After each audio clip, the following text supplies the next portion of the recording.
I'm Rick Condick, I'm with Troop 285, I'm the Sandia District Advancement Chair and Unit Commissioner for 395. I'm Leonard Garcia, Scoutmaster.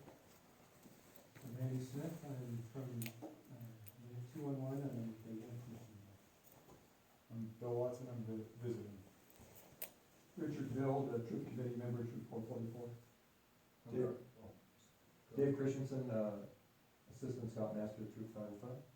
I'm Garth Kraus, I'm an assistant crew leader for Troop 465, or Crew 465. And I'm Lee Sperry, I'm Scoutmaster, Troop 410. John Dennis, Scoutmaster, Troop 505. And Jared, introduce yourself. Hey everybody, look at the camera.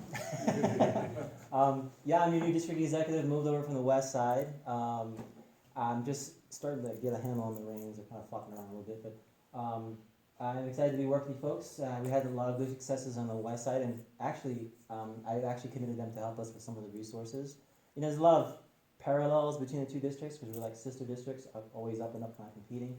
But my idea is I think I'm going to try to link the metro districts, including EVM, together and to share the resources because I think we can all benefit rather than acting like, I guess the analogy I give is we're not crabs in a barrel.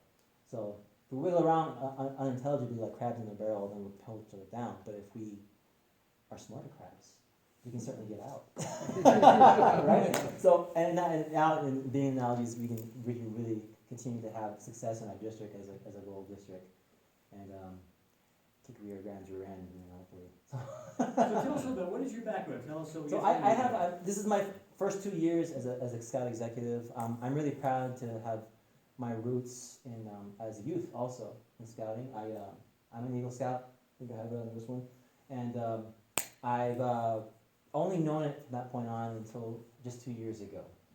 I have a kind of interesting background. I've traveled around a bit, being in the military family, but I'm also LDS, so I have that background. But at the same time, I've been all over the world and worked with all kinds of churches and collaborated, even more recently in the West Side, with a lot of Lutheran churches, Methodists, and whatnot, going around. So it's been quite a good experience, and I have as far as my career is going, before I was in scouting as a professional, I was actually a law enforcement professional, and I was with the local police department for a short time before I realized I needed to get out and go do something else.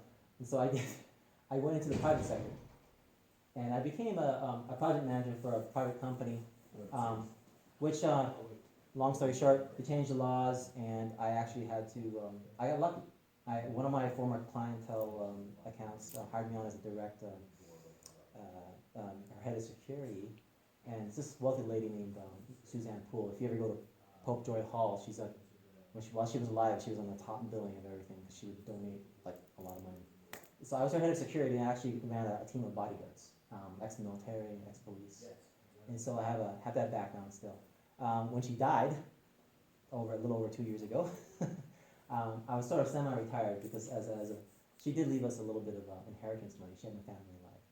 But I decided to make myself useful again, and I saw the opportunity to join scouting. I had my background, and I was like, you know what, I need to stop bleeding and not use this money I got from the inheritance and be useful to society once more. And so I jumped on an opportunity that occurred to some folks I knew in church and otherwise in the scouting community, and I became a district executive. And so I've been having a lot of fun.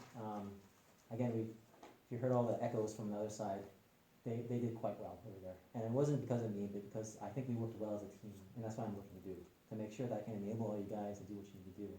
And again, I'm impressed with this, so far. I mean, our round table for the scouts on the other side had a little less than half of the attendance. Usually that was one of the struggles we were working on over there, trying to get so this is pretty neat. So, any questions, of course, I want to enable you guys in your respective units, and also the district level to make sure that you have the volunteers you need, and you feel like you have some support from the council. And so, my phone number it's still on the Rio Grande side, so that's my contact information on the website. But if you want to write down my phone number now, I'm willing to give it out. It's area code 505-508-7834.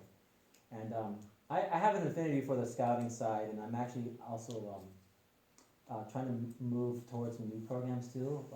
Obviously, we have the new Lions program coming up for the really young kids and parents.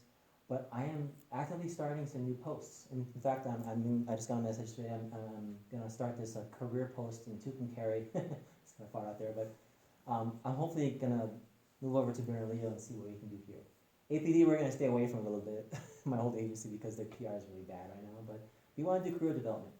But the support from that is not gonna come from this district. We're actually gonna have to create its own staff and committee to run that. So, anyways, long story short. I'm still running a few things. I also run sports for the council, so a lot of the UNM events and the Isotopes football and other large events. I'm usually coordinating with some of the volunteers to do that.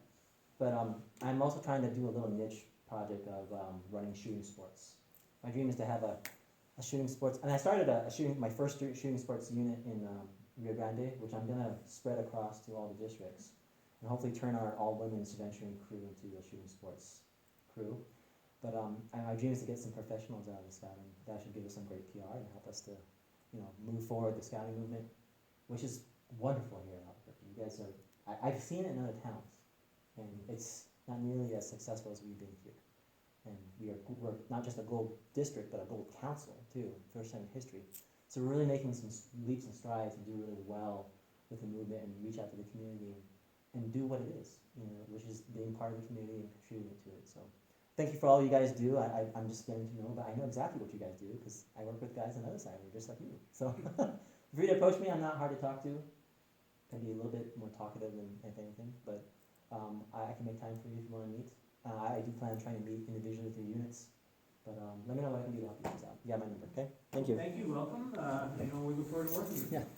What was the phone number again? It's 508-7834, local 505.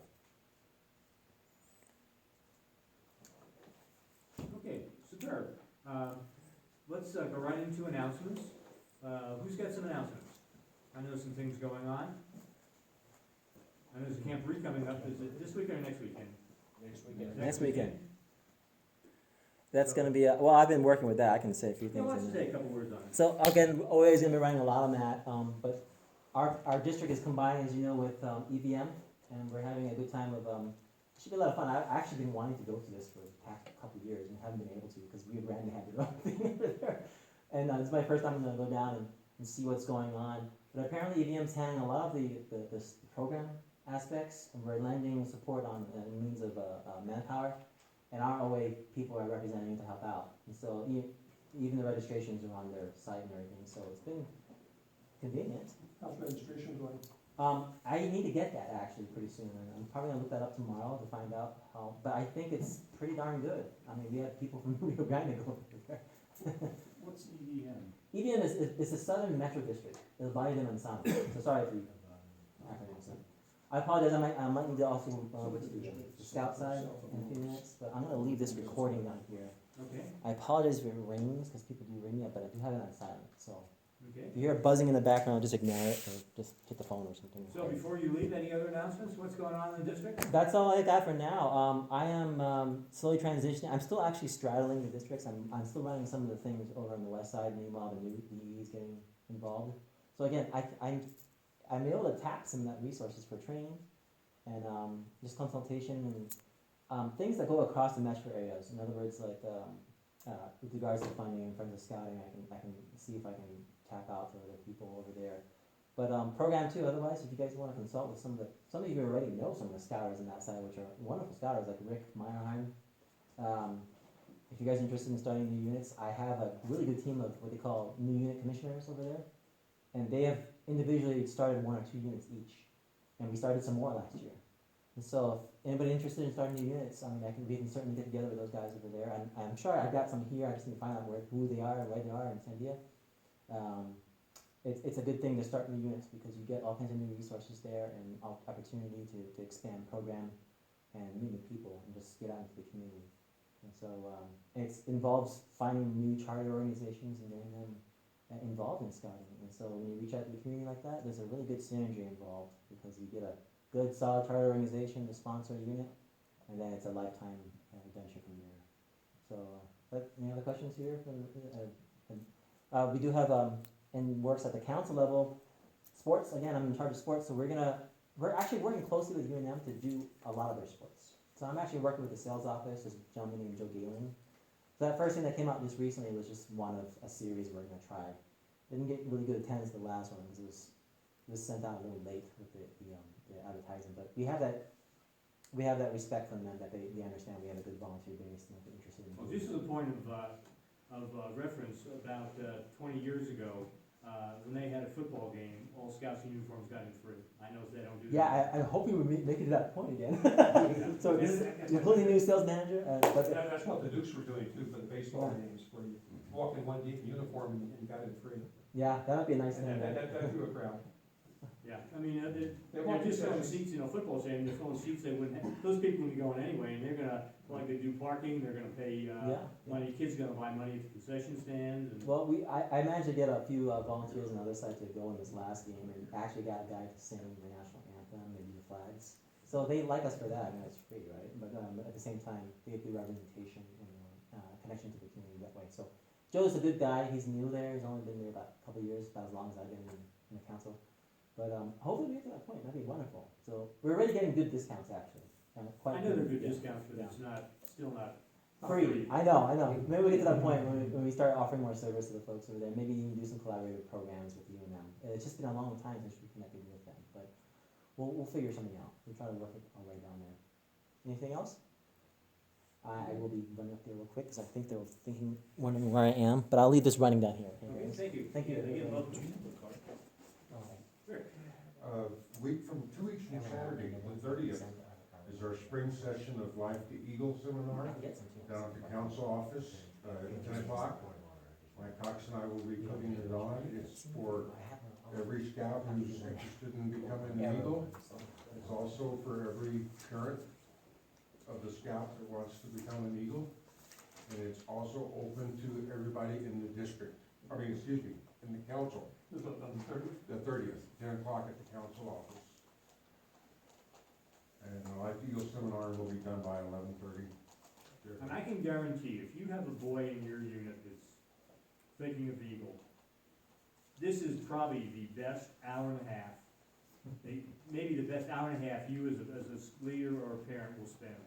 Because things are changing so rapidly, and not all of the leaders, especially some of these smaller units, are that much into, or have that much background in this. So, it ought to be mandatory. In fact, I know that some units won't even let a boy do his project unless he's been through this. And I think that's, not unreasonable, because it makes your job as a scout leader and if the Eagle coordinator so much nicer, because you have a common ground, and when they start their project, when they start filling out the paperwork for Eagle, you don't have to sit down with them and basically do it for them and work them through it. So. Requiring that, unfortunately, is contrary to the advancing guide. Yes, it's very much contract, and I stand by what I said. Yeah. You can't say no, but you can just say, But what's really useful is to get the boy and at least one of his parents. Yeah. sick. absolutely. And starting about the time they become life.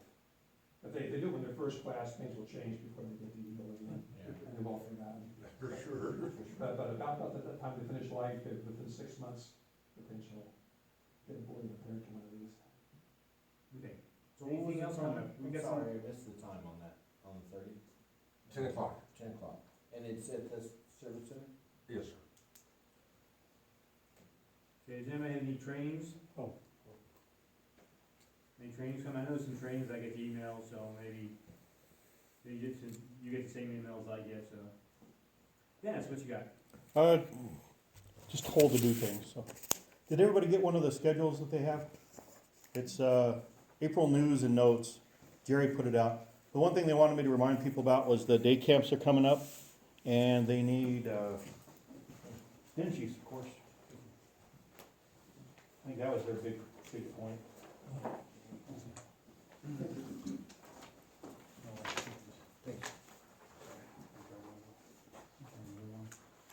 Maybe you could pass them around, I think I'm going to now. There's the other ones here on something to do with Keith Green, which never fits me, so. I try to stay away from that part.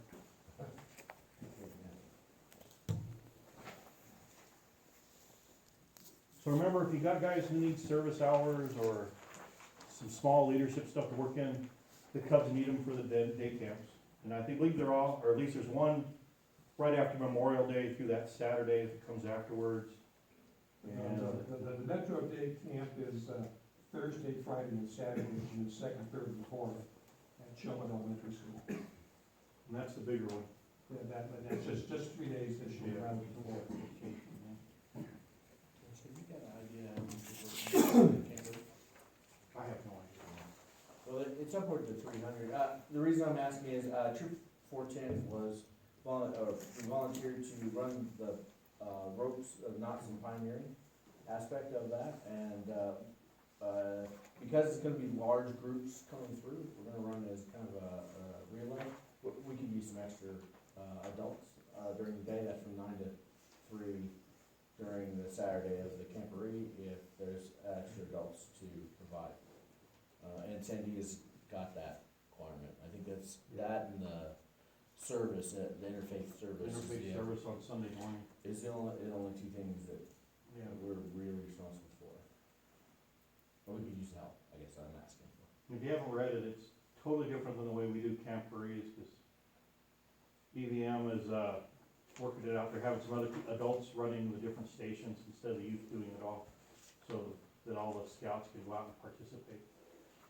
So they're looking for a lot of adult volunteers to man different stations, and they've got the mountain men, the guys from the Bighorn Gun Club, and then we'll have some trappers out there, and the gold pan guys running the stations. So there's only got two where we actually need people to help with, and it's the interfaith service and, like Lee was saying, doing the knots and lights and stuff. And there's Frito pie for lunch on Saturday, so you need to plan around that.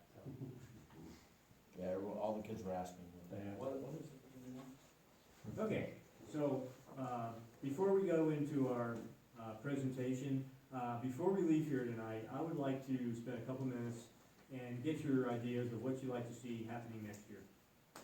Our year runs from like July through June, so, we like to start to put together a schedule, and what we've done in the past is, we've taken some notes, I put a draft schedule together for May's meeting, and then we kind of finalize it, we sit around and, make our tweaking of it, so I like to do that. And our other feature that we're starting to do, which I think was very useful last month, we wanna spend 5-10 minutes at the very end of the meeting and talk about, successes, any questions you have,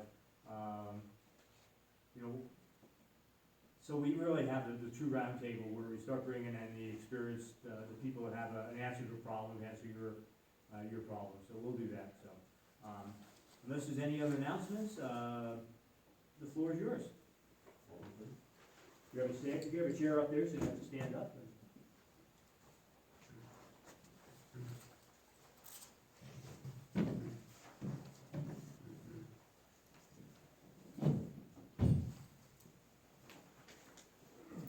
Okay, well, we're gonna talk about the scout leader's role in the Life to Eagle process.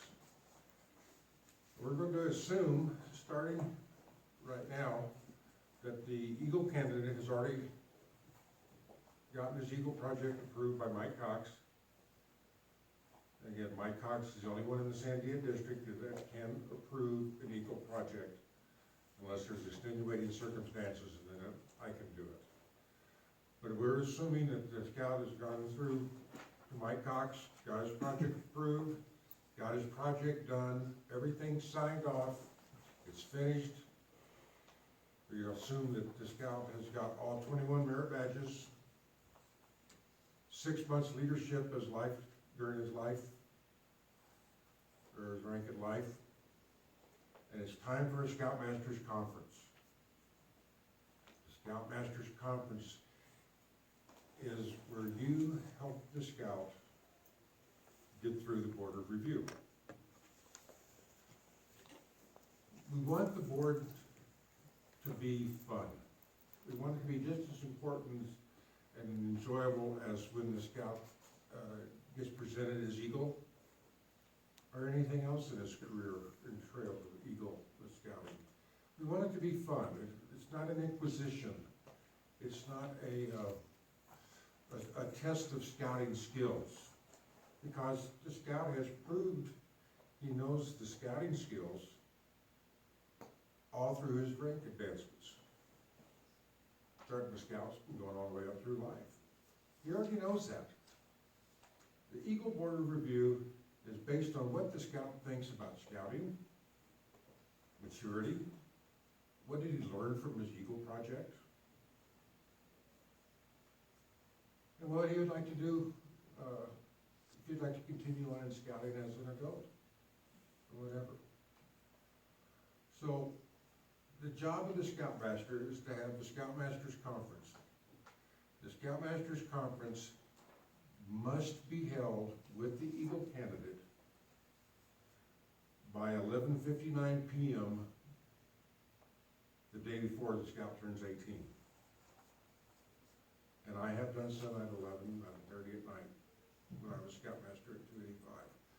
But they have to be done, the Scoutmasters Conference has to be done and signed on his Eagle application by 11:59 before his 18th birthday. After that, the scout has up to 90 days to get his board of review.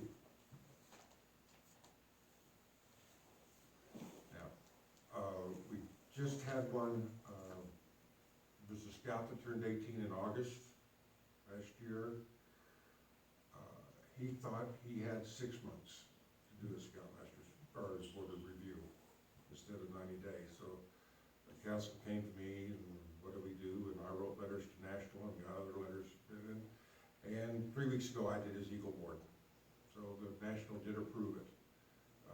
That they assumed that he was misinformed. But it was very rare. I was trying to tell the guy, the scout's parents, don't really get your hopes up, because it's very rare that the National Office will extend past the 90 days an Eagle Board of Review. So you're meeting with your scout, he's got his Eagle project done, and it can be done in different places. It can be done during a troop meeting, or a unit meeting. It can be done, I used to do it when I was Scoutmaster at 285, we'd go out to supper. And we'd go over everything that we think is going to be on the Board of Review. And we'll get through some of the items that we have on the board during our talk. But we just sit down and make it one-on-one, and or two, because you're in a public place, it does not have to be too deep, leadership. And you coach the scout, the Eagle candidate, to make him feel comfortable and pass his board of review. Now, the Eagle Board of Review, I sent Ev guidelines from the district representatives for the Sandia district. I'm 5 people short right now doing boards of review. Sean does the west side, the east side. And then it's just John Knight and myself right now. One's recuperating from surgery, and we've had 2 move away, and one spending time with his family. So we've got one person that I've worked with that we're gonna try and bring in, Paul Atkins, to do that. Ev volunteered, and then John Brewer also. But we're going to go through and just talk to the scout and make sure he's comfortable and he knows what to expect of his board of review. When we start a board of review, you can see the scout, and 9 times out of 10, the Eagle candidate is extremely nervous. I mean, they think it's an inquisition. And we don't want it to be that way. I do my best to try and make the candidate as relaxed as possible. But as a scoutmaster, you need to get them prepared for what's going to happen during the board of review. There are a few things during the board of review that we do like to see. Who's on the board of review? be a scoutmaster, and it cannot be an assistant scoutmaster. The scoutmaster can bring the candidate in and introduce the candidate to the board of review. And if the scoutmaster wants to sit in the Eagle Board of Review, the scoutmaster can, but he has to keep quiet. He cannot talk. So we have members of the committee, the units committee, doing it, 3 or 4 maximum, plus 1 member from the district. One of the emails that I sent out, or the attachments, was the district representatives, one of our guys, guidelines for an Eagle Board of Review. And we had,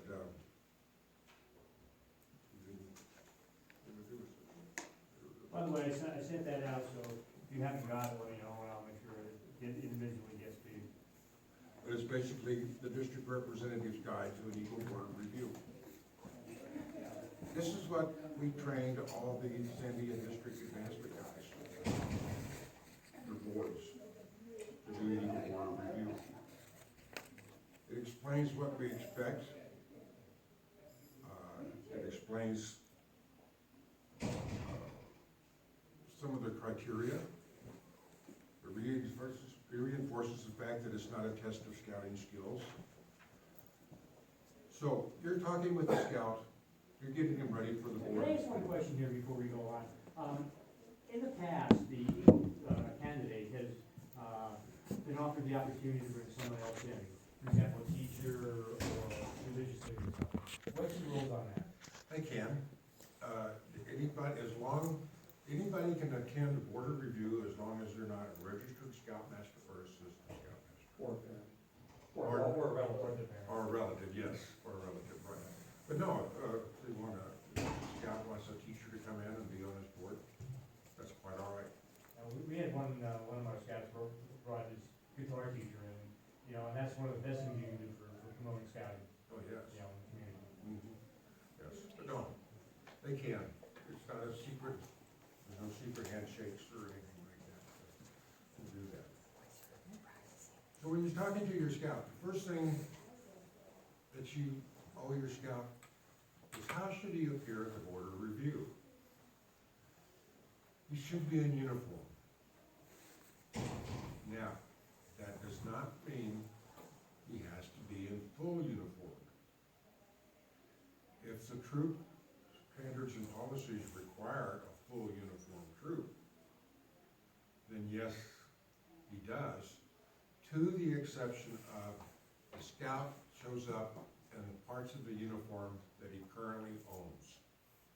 Now, this is a touchy situation, because I have seen some boards where the scout and the scout family cannot afford, say, scout pants. They can just barely afford a shirt with a sash and shirt. So the scout shows up in uniform of what he owns. He doesn't have to go down to the scout shop and buy a whole new uniform or scout socks or whatever to attend his board of review. It's based on troop policy.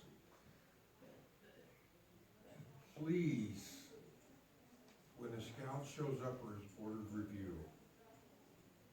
and what we do is when he's coming in and sits down, I and my other guys, I'll look at his sash and count how many merit badges he's got on his sash. And you'd be surprised how many scouts show up for their Eagle Board of Review without all 21 merit badges on their sash. All patches and merit badges must be worn correctly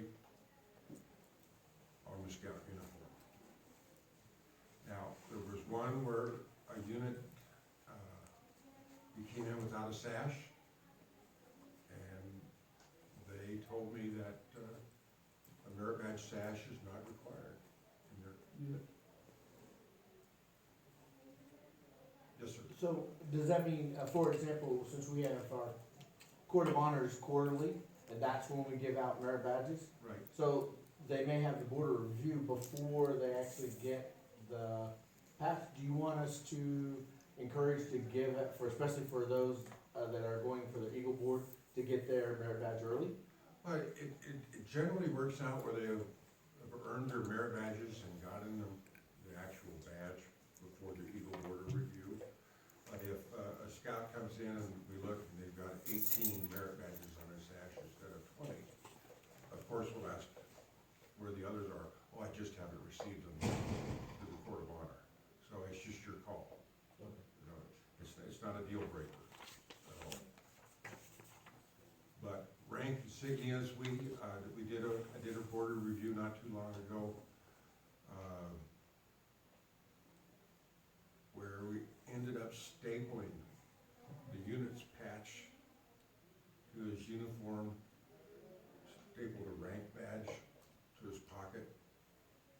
And if I'd had glue, I'd have used, or gum, or sticking out, I'd use gum. Try and make it, as complete a uniform as the scout owns. Again, they're not required to go out and buy new scout pants, scout socks, but be in his full uniform as much as the scout has. Again, like you said, there's 3 or 4 people from the district, from the unit that sits in on the board of review and or someone that the scout candidate has chosen, and then 1 district representative. Somebody elects to become the leader of the board of review. It can be the district rep, and many times it is, or it can be anyone that's sitting in there can do it. It doesn't have to be the district representative as the leader. So we do a board of review. What do we do during a board of review? Again, you work with the scout. We talk to the scout about her merit badges. Which one did they get that they liked the best? Which one did they learn the most from? What did they do for a project? What would they have done different when it comes to their Eagle project? Did anything go wrong? Again, it's not a quiz on scouting skills, it's just to see what the candidate has learned on his trail to Eagle and his maturity. So you have the Scoutmasters Conference with your Eagle candidate. You sign them off before their 18th birthday. At that time, your unit advancement person will take the Eagle application and the project workbook down to the council office to get it